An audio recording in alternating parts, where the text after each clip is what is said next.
So friends, let us begin today's discussion on Svetasvatara Upanishad with our regular prayers.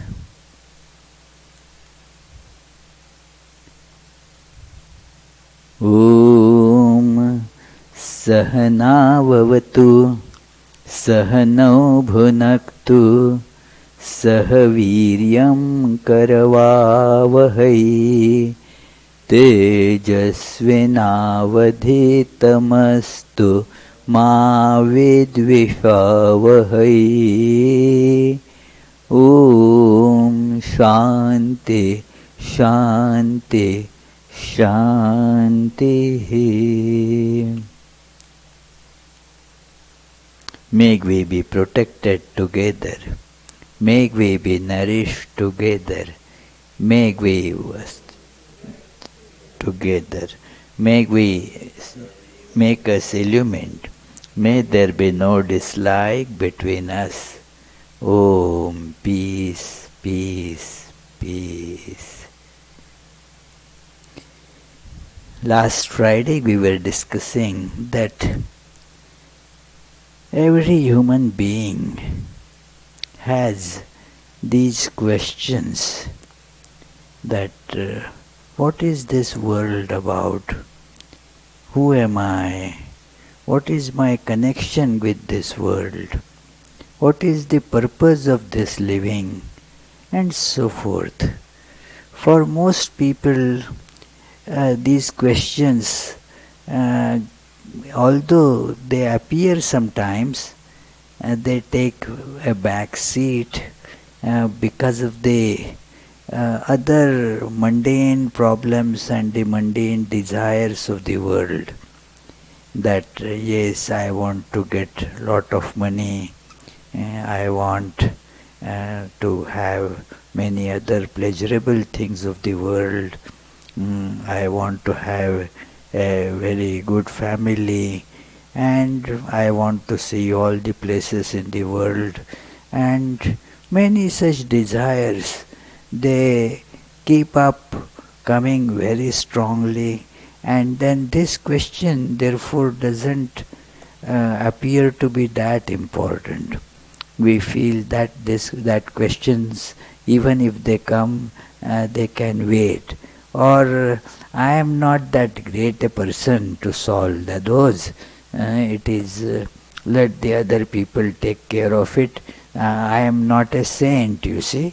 So why should I bother about it? Let me just worry myself about mundane issues.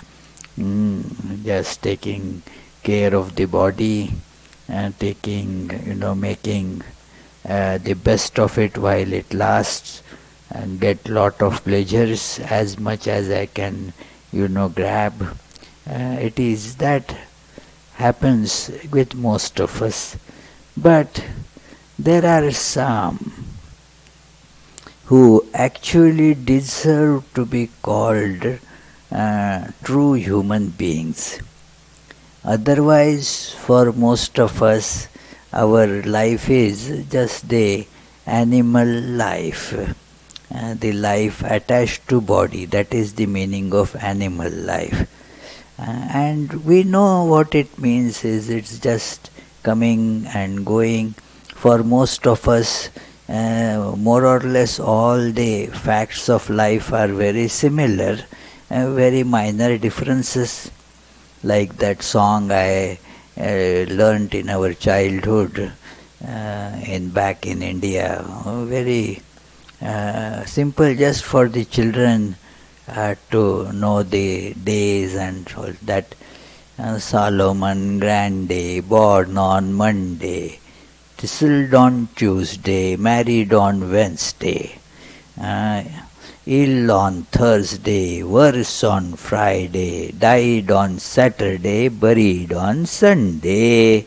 That is the story of Solomon Grande. Well, you can substitute your name in that. The same story applies, maybe the days are a little here and there, but more or less similar story. It is nothing much. So, therefore, when some people see that this is after all the story of human life. Is it this? No, they have some very fundamental questions that I spoke about coming very powerfully, very intensely. These questions do not therefore let them sleep till they find the answer. They are hell-bent on getting the answers to these questions, and answers not only on a theoretical basis but the practical experience level. That is what they want, that the truth should not be just understood in the brain but must be experienced by us. It should not be just an imagination, but it should be an experiential reality. And they therefore started discussing these questions, that it is that we saw these verses last time, but let us just quickly go over them to get the continuity, that it is Hari Om Brahmavadino Vadanti. The Hari Om is remembrance of the ultimate truth, or what can be called God. God is this ultimate truth, ultimate beauty, ultimate everything that we actually see as the ultimate in life, and that is God. Whatever we seek is included in this idea God. So Hari Om, that is the name of God. Brahmavadino Vadanti, those who see these questions to be the most important things in life. The solution of these questions are to be found out. They are called Brahmavadi, that they are interested in Brahman, the divine, the ultimate truth. That is their interest. Like those who are interested in music can be called Sangitavadi in Sanskrit. Their desire is to, listen or to perform more and more music. Those who are attached to this world in general can be called Jagatvadi, that Samsaravadi. Those who are attached to this world like us. So that is one level. This is just to see the contrast. Brahmavadins, it is a very separate class. It is very fortunate are those who get these questions very prominently in their life. How fortunate? As Bhagavad Gita points out, that one amongst many thousands and get this intense desire to seek answers to this question. And amongst these few, very rarely somebody ultimately finds that answer. So it is so rare. So we should consider ourselves very blessed and fortunate that we are amongst those that who want the ultimate final answers to these questions. Do we want these answers? What, Anna? I say yes. Yes. Yeah. Do we want answers to these questions or not? What, Teresa? Correct. Yeah, we all want these answers. And that is why we are here. It is, in fact, if you look at the lives of such, and they see that other things are all meaningless. They lose complete interest in other things, and therefore the world calls them insane. Because they don't do exactly what others are doing, and therefore naturally are termed as insane. Just as off the wall, not really the mainstream people, very different. So uh, but we are fortunate that we are sincerely, seriously discussing these questions. Kim karanam brahma kutasma jata jivamakena kvacha sampratishtha adhisthata kena sukhetreshu vartamahe brahma vidu vyavastham. Students of Brahman, that is, the Vedas, discuss amongst themselves what is the cause. That is it Brahman? Whence are we born? Why do we live? Where is our final rest?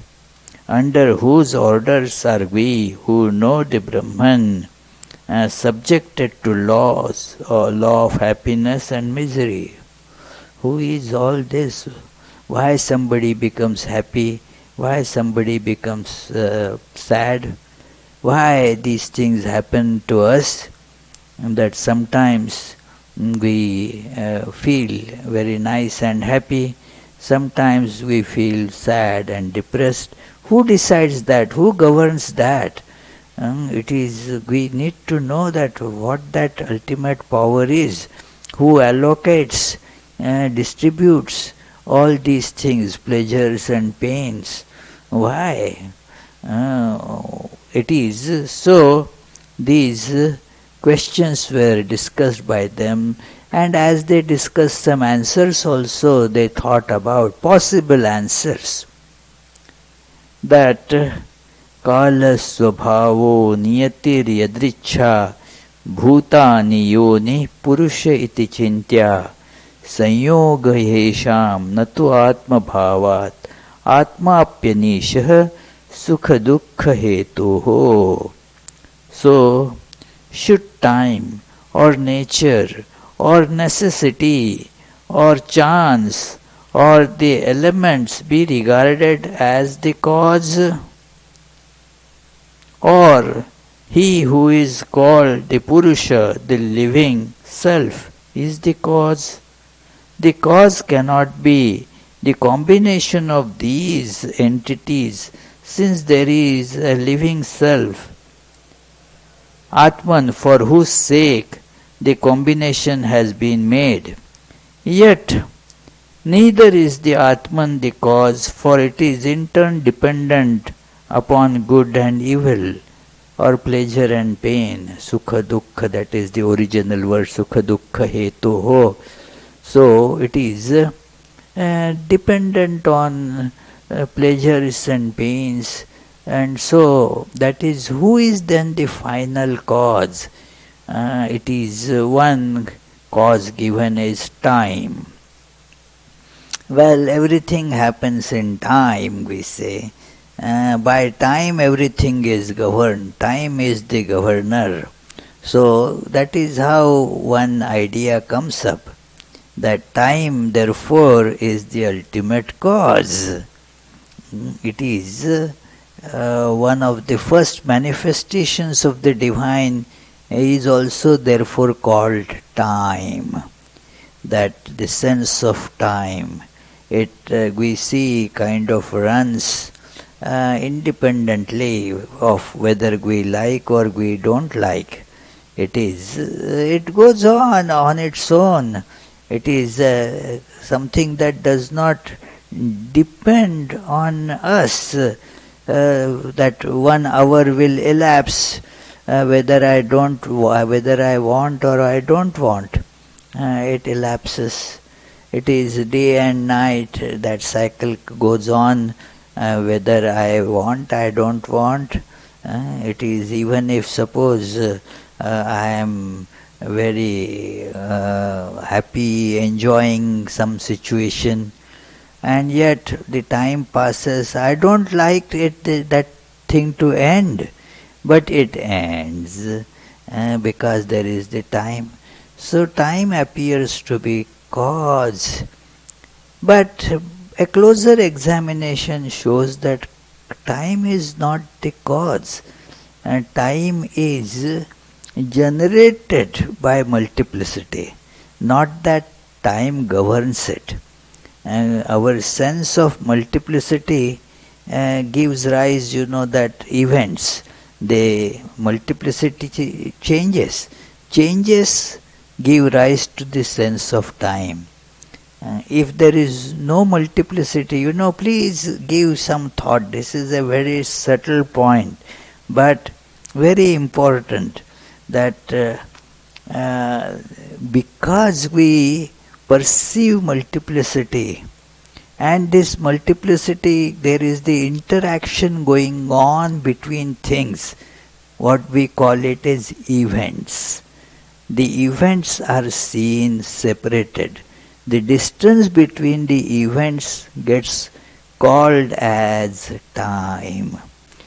It is therefore dependent and not independent. It is dependent on our perception of this dynamic, changing multiplicity. This is why time is not the ultimate cause.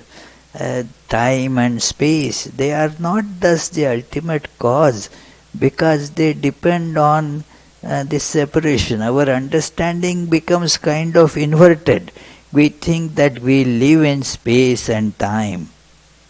No, we generate space and time by our perception. It is, we see multiplicity, so there is the perception of space. Space is a distance, a separation that we see between two objects is called space. And the similar separation between the events gets called as time. So therefore, time is not the cause. Then maybe our fate, that is another idea that comes. It is all determined by fate. We don't know what the cause is. We need not even look for it. It is all already pre-written in our fate. In India they say that, well, it is written as if on our forehead, It is already inscribed on our forehead what's going to happen and so forth. So, but then we just push the question backward. Who wrote it on the forehead? It is, somebody must have written it. So, this fate again is not a satisfactory answer to this. Then another answer given is that somehow it happened, we don't know. Chance. Now chance is used as if it is a big word, that things happen by chance. How this creation came about, it is by chance. How people get born, by chance. But what if you look into the meaning of this word? It is plain thing is that we don't know. That is what we say when we use the word by chance. A common person will say, oh, I don't know. But if you are a big scientist or something, then you will say, no, that happens by chance. No new information has been generated by this word by chance. It only is a learned submission that I don't know. So it is, they saw that therefore chance is not a satisfactory answer. So, and then a combination of various things, that also they found is not a that satisfactory answer, because then there will be multiple causes, and who governs them? It is an established principle that they had discovered in ancient times, that when things combine, that combination is for somebody else who uses it. That is a principle in Nyaya philosophy, that it is. When there are the things combine, they with for the use of somebody else. That sahatanam pararthatvat, that is the principle.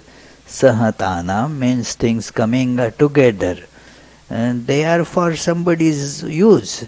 Like you see the car, the wheels, and that engine with various parts in the engine, and then the axle, transmission box, the body, the seats, all that has been put together because somebody else is you going to use them.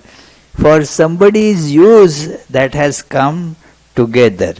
It is not that you cannot imagine, that that rubber and such thing was not feeling happy.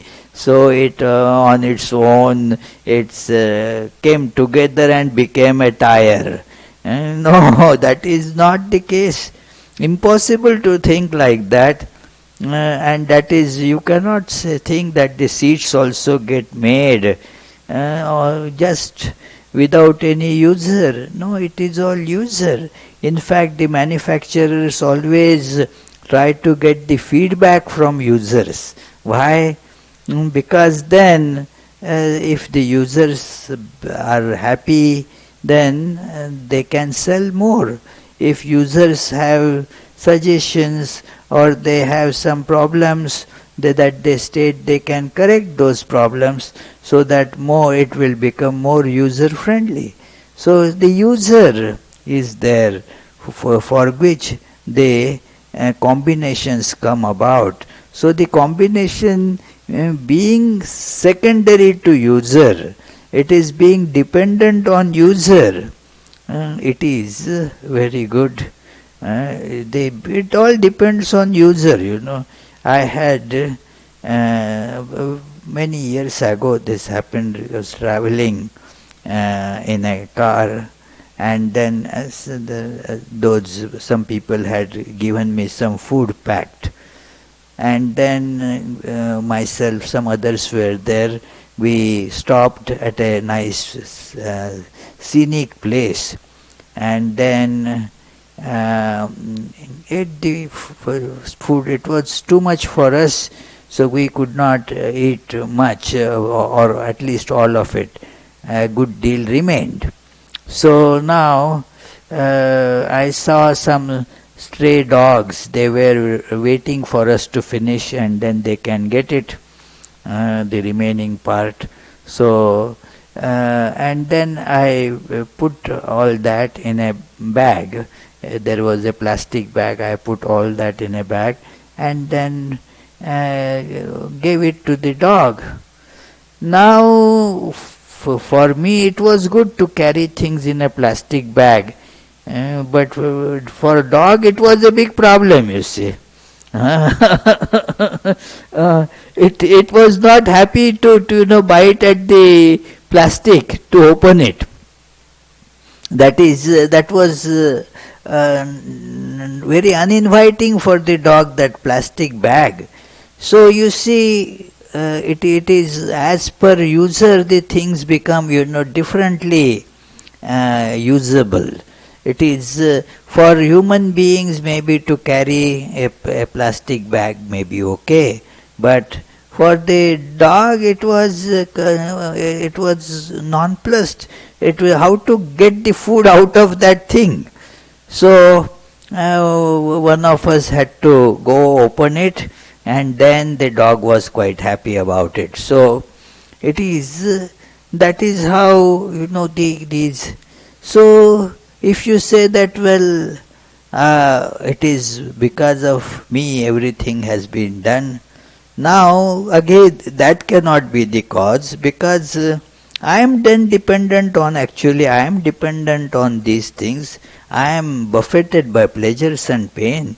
So how can I be the cause? So they discarded all these apparent causes, that they cannot be really, none of them can be the cause. So where is the cause? And then it is not mentioned, but they took some expert advice.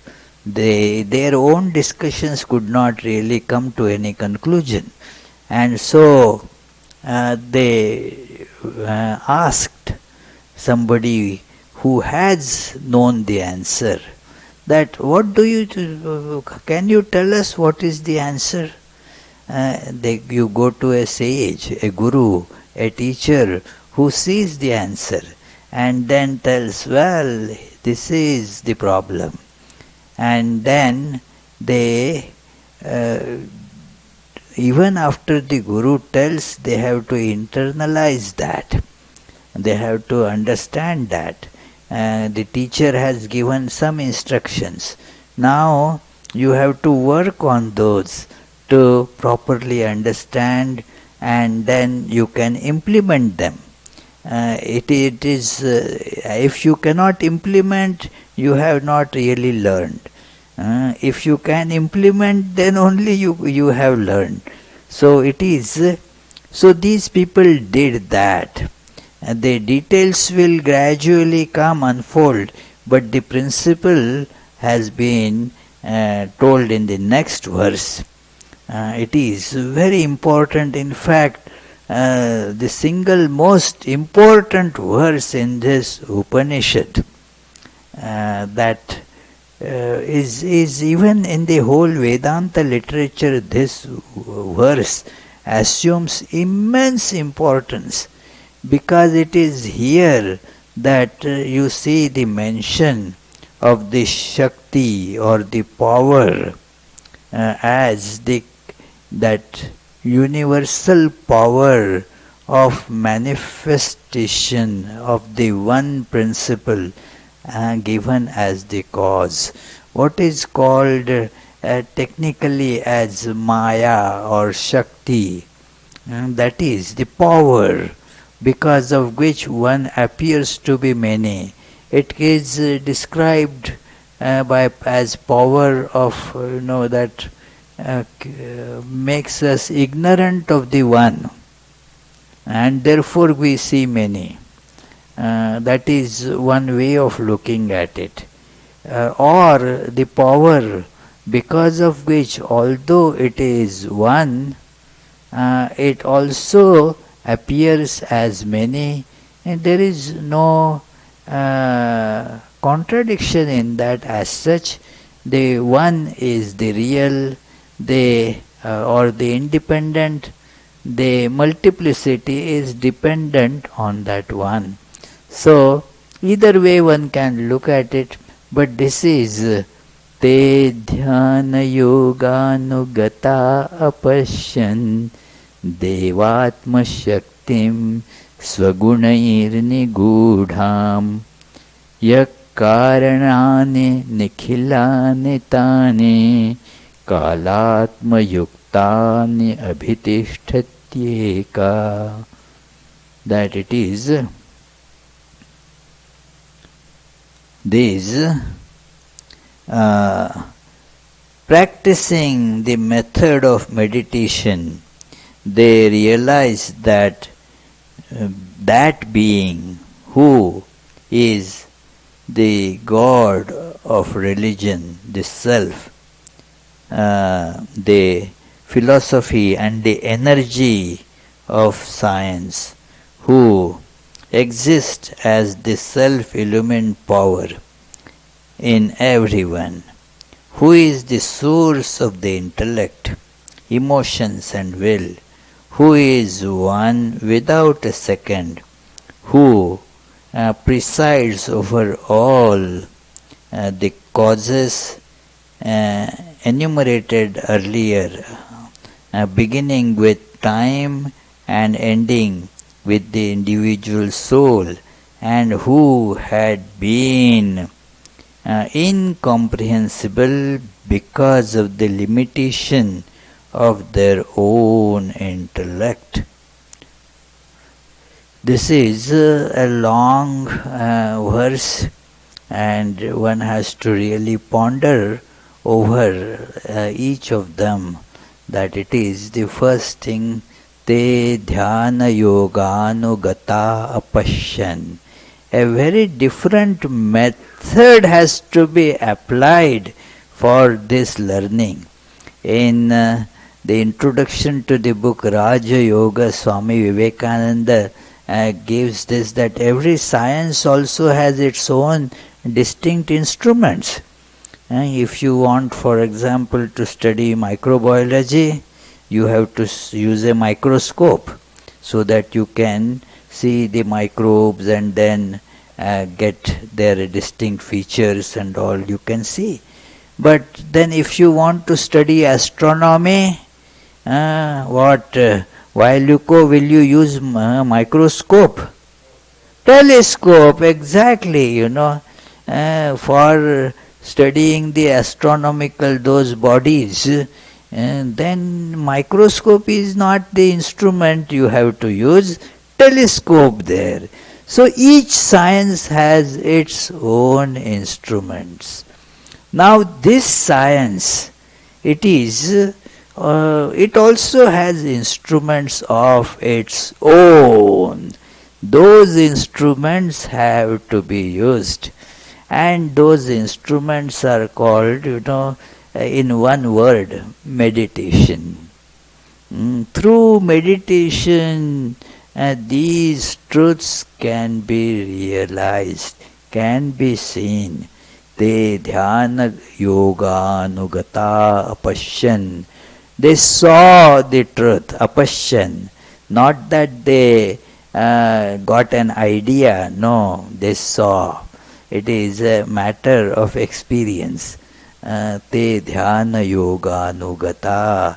This yoga of meditation. It is this meditation, what it is, we will see. And that all the problems, they get then resolved. The answer is quite clear now. Devatma shaktim swagunair nigudham. It is a very deep, very profound answer. Maybe we will not be able to deal it completely this evening, but we shall try these a few first words, that te dhyana yoga anugata apashyan. What is happening with this perception about I and world? We all know that I am. Now where it is and how it is, there is lot of confusion about it. Nobody has seen I. Have you seen I, Teresa? No. Who has seen I here? Anybody who has seen I? Nobody has seen I, but we all accept I am. If you are told, well, you have not seen, then you are actually not there at all. Nobody is going to accept it. In fact, it is logically impossible to say, no, I don't exist, because you are saying it, So it is to say that I don't exist, you have to be there, you see. Just as it is impossible for somebody to say loudly, I am asleep. That saying itself shows that the fellow is well awake, not asleep. So, this I, is that I there or not? And if is, then why do I not see it? It is there, but somehow we don't have the tool to catch it, to experience it, and we have therefore tremendous confusion about it. In fact, Vedanta therefore sometimes gets called as the search for who am I. Who am I? We sometimes identify it with our body. For example, if the body goes to New York, I go to New York. It doesn't mean that really I go to New York. It is the body which has gone to New York, and yeah, it is like that. When I say I attended this class, well, the body was sitting here. Was I actually sitting or not? It's a big question. It is. So I am not really the body. It is sometimes I am where the body is, but not all the time. It is so I am not body. Who am I? What is it? Am I the mind? Well, not really. It is, you can see that it is a big confusion. Who, what am I? Where is it? How to find the locus of it? It is locus of this consciousness, eye consciousness. Even in neuroscience, that is a big question. Earlier they used to tackle it a lot, that let us find the locus of eye consciousness. Recent developments in neuroscience suggest that they have finally given it up. That because it cannot be located. It is so that I am here. Well, you cannot really find out where am I.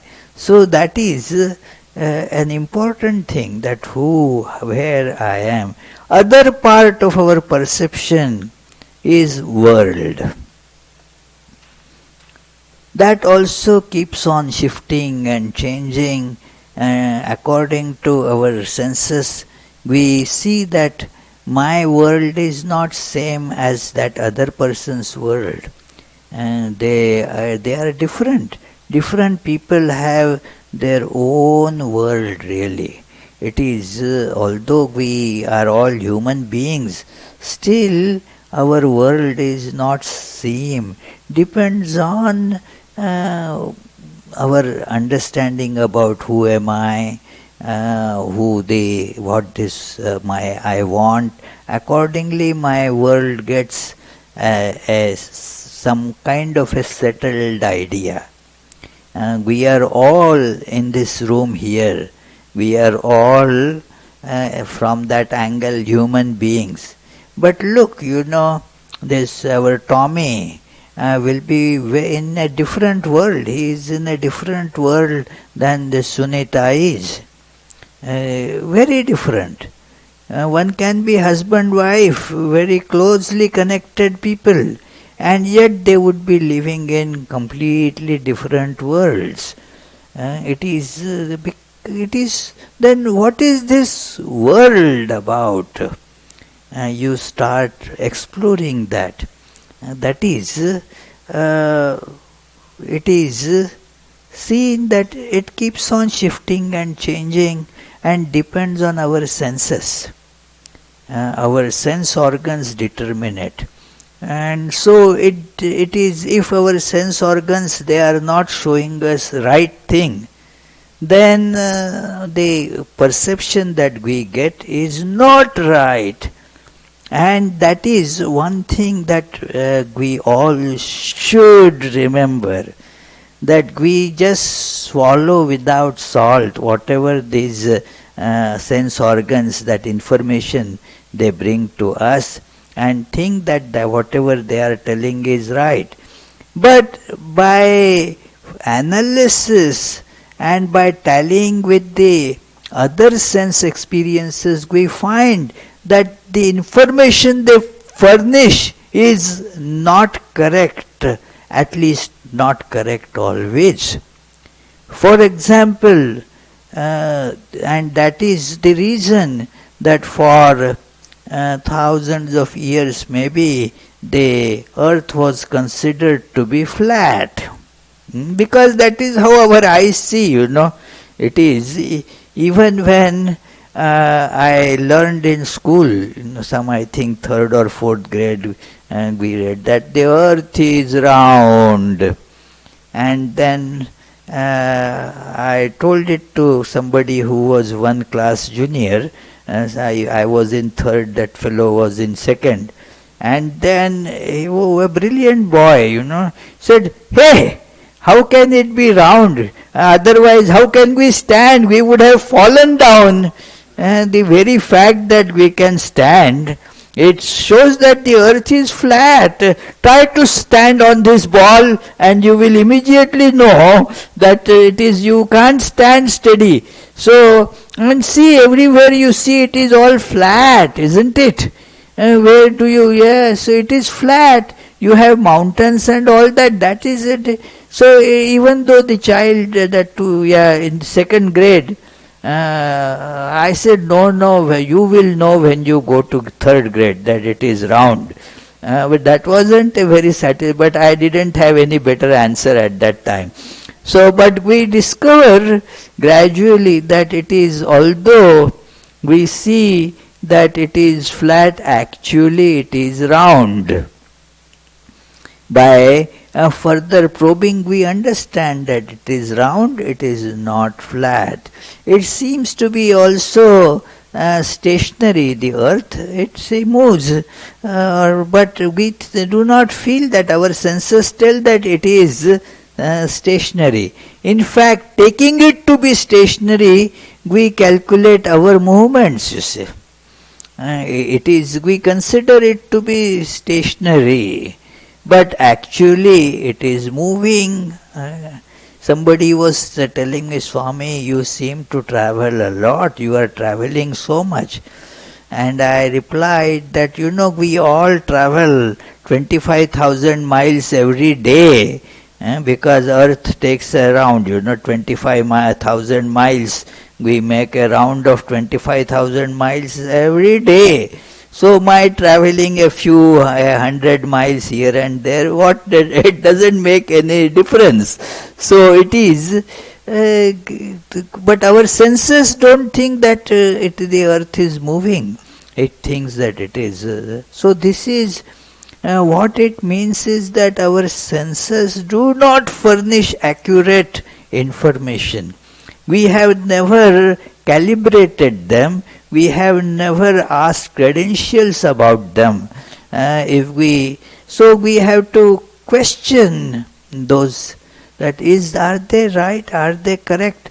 And we see so many examples that these senses deceive us. And also we see that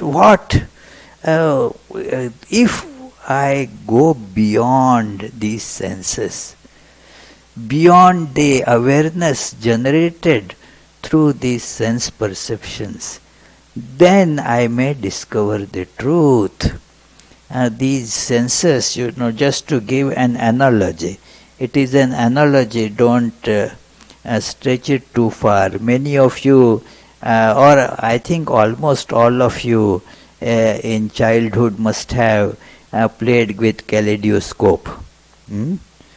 Did you use, Naomi, kaleidoscope? Just to play. It is very fascinating thing. The children, not only just children, even the grown-ups can spend hours, looking at it and turning.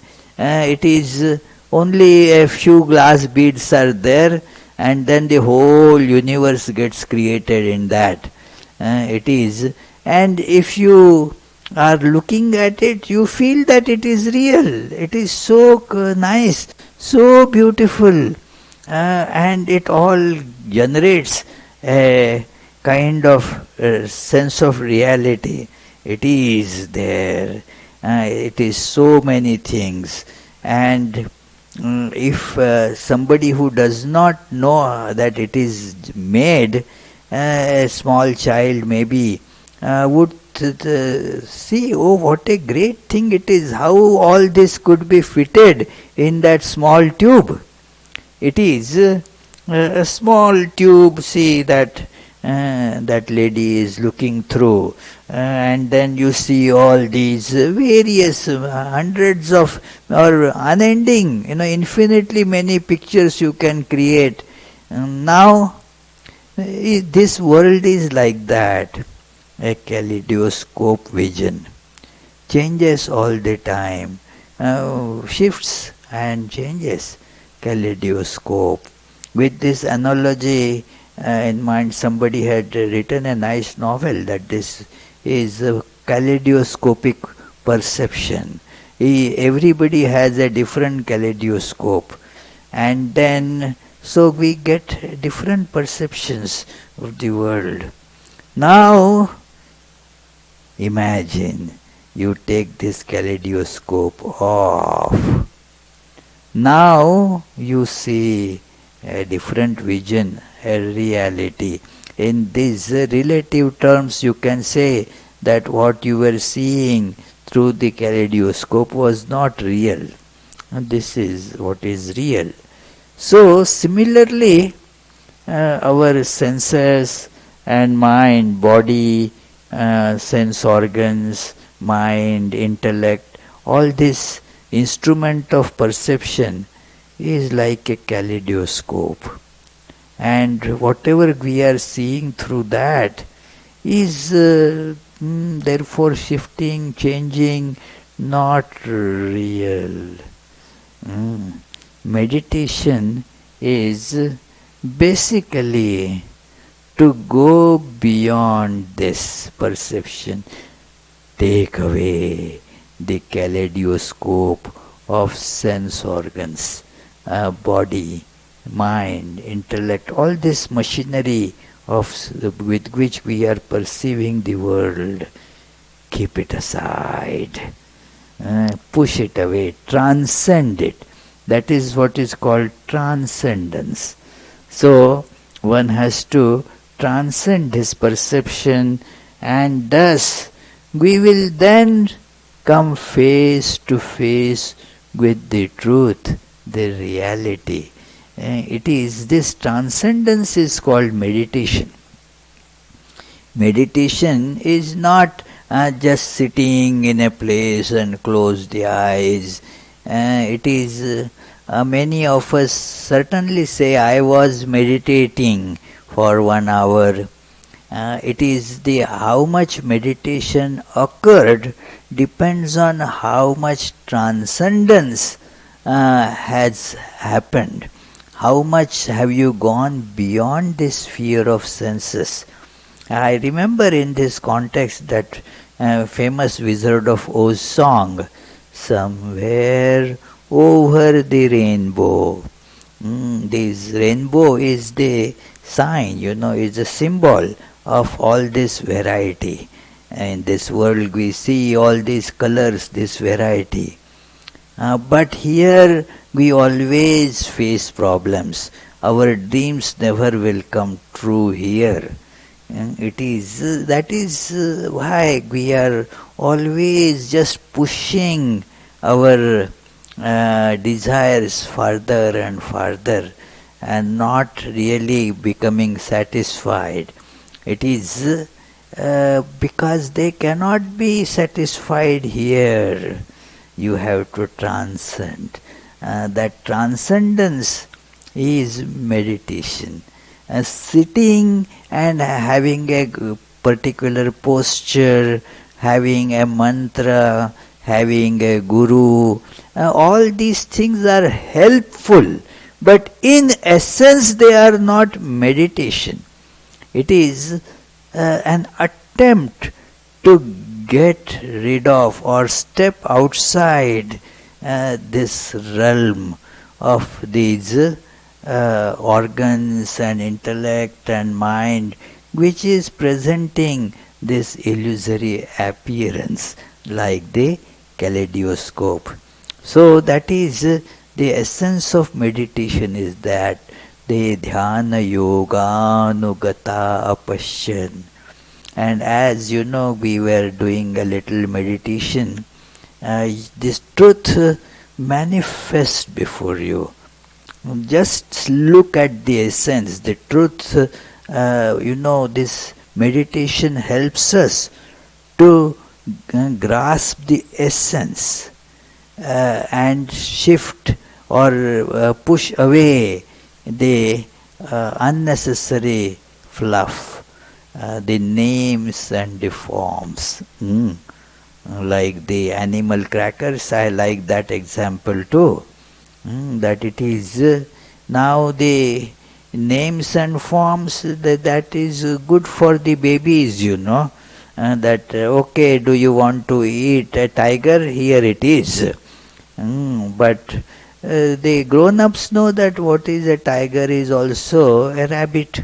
In essence they are same, you see. There is none of them is either a tiger or a rabbit. All of them are same. Now apply that to ourselves.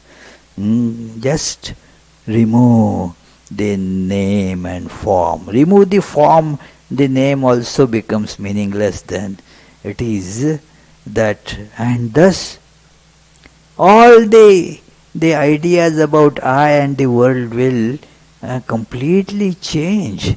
It will become unified. It is only that names and forms, they are creating this delusion. So, stepping beyond that is meditation. It is, there are various methods of doing that, and this particular Upanishad is known to discuss various methods at the very practical level. No other Upanishad discusses the various methods and procedures for meditation as this Svetasvatara Upanishad does. So, this is Dhyana Yoga, that te Dhyana Yoga Anugata Pashyan. All those sincere seekers, finding that the answers will not come and just by scratching the surface, they went beyond through meditation. They transcended, and then this is a process that we unknowingly also apply in our earning knowledge of the world. It is called analysis. Go deeper and find out. You don't see the answer on the surface. Go deep and find out. Then you discover what happens is, as you go deeper, you discover more and more unity. The variety becomes less prominent or gone. You see more unity. Like in the appearance, we are all very different people. Different shapes, different faces, and then various skin colors, these, that, all are different. But then go slightly deeper, just pierce, and then the blood, it will look similar. The blood, go deeper and you find more and more sameness. So that is the process that has been used. So we shall see this verse more next Friday. So any questions about this discussion today? Yes, Chet?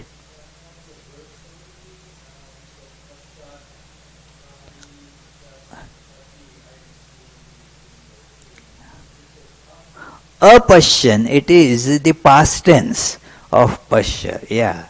Apashyan, they saw. That it is the past tense. Apashyan. It is here doesn't mean not negation. It is te dhyana yoga nugata apashyan. They saw that. Any other question? Oh yes. Oh, web question. Yeah. Okay, please read. Is it not possible to be a Brahmavadi while simultaneously maintaining interest in some other field? Oh, very good question. Yeah, maybe that person was just bold enough to bring out the question amongst all of us. Because we have so many interests in life, and some of them are very strong. And yet we want to be Brahmavadins. We want to know Brahman. But yet I don't want to give up my interest in seeing all these nice, beautiful places in the world. I was in Atlanta last Sunday and Monday. So one lady exactly said like this: why should we not? We should aspire for that Brahman and all that. That is understandable, but can we not do it together with this? See, this nature is so beautiful. Why should I not enjoy that beauty and also seek this knowledge of Brahman? We want to have both, this as well as that. And actually, the short answer to the question is no. But that doesn't mean you will miss the enjoyment of that. The question is similar to, can I feel while eating the animal cookie that I am eating the tiger and then I am eating the goat? Well, they are same. When you eat, they become same.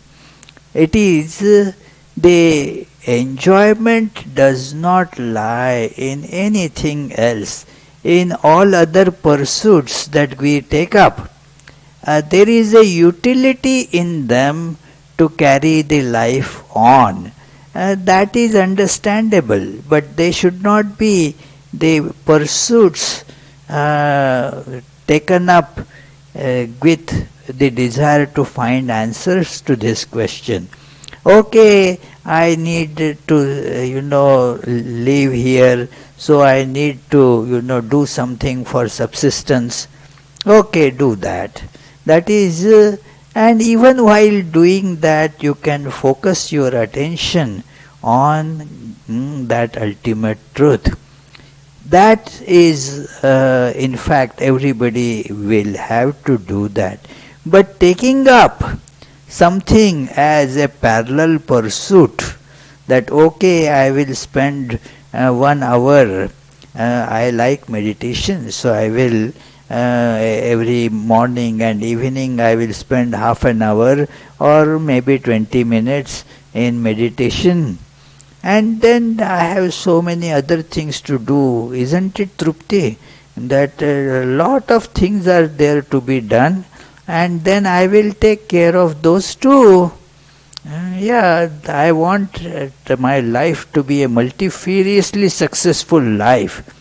I want to realize God, and I also want to become President of United States.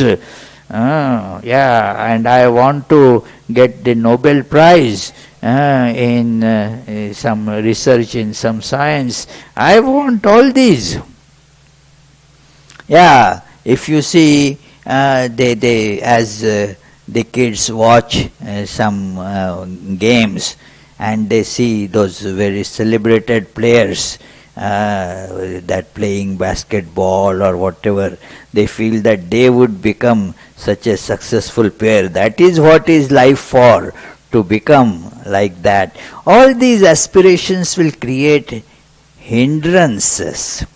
It is this aspiration has to be the single most powerful drag in this world, and that is the one reason that very few people get it.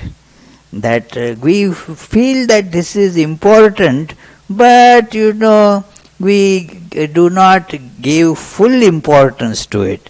Okay, I will give 5% to it, 5% to learn to cook some dish. That it is Swami tells about meditation, but he also tells about how to make a particular rice preparation. I will learn that. from the Swami. The meditation also will come, but it is so then it becomes impossible. It is what I want to say, but once you get that desire going forward, that I want to realize God, you will get the happiness that you would have derived from anything else much more intensely. You may think that I would get the happiness of seeing, say, climbing Mount Kilimanjaro. I want to do that. You will get some happiness by doing that, but if you see the truth, then that happiness would be there manifold times already added to you. So therefore, it is, you will not miss anything. That is how Jesus says, it is a great saying, that seek first the kingdom of heaven, everything else will be added to it. It happens automatically. By realizing the truth, all the manifestations of truth get included in it. So this is certainly a good question, that and we all feel that tendency, that okay, can we have both these things together? Well, sorry friends. As far as I know, it cannot be done like that. Yes, Charlie. In the past, I had strong belief and faith in things that turned out not to be true. Now you say the mind and the senses deceive us. So how can I have trust now when I was deceived before?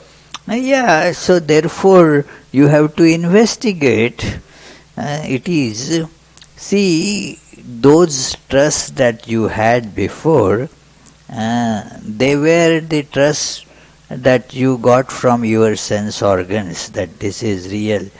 Here, your source of information is not that, but the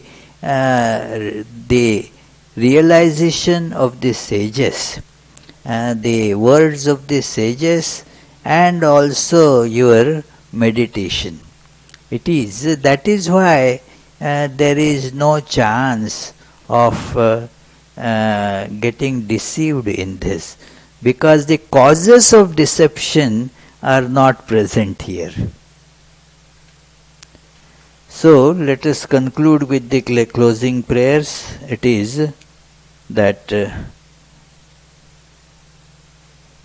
Om Shanti Shanti Shanti Hari Om Tat Sat Shri Ramakrishnaarpanamastu. As you know, tomorrow is the day-long spiritual retreat to be given by Swami Chaitanananda ji from St. Louis, a very senior revered monk of our order.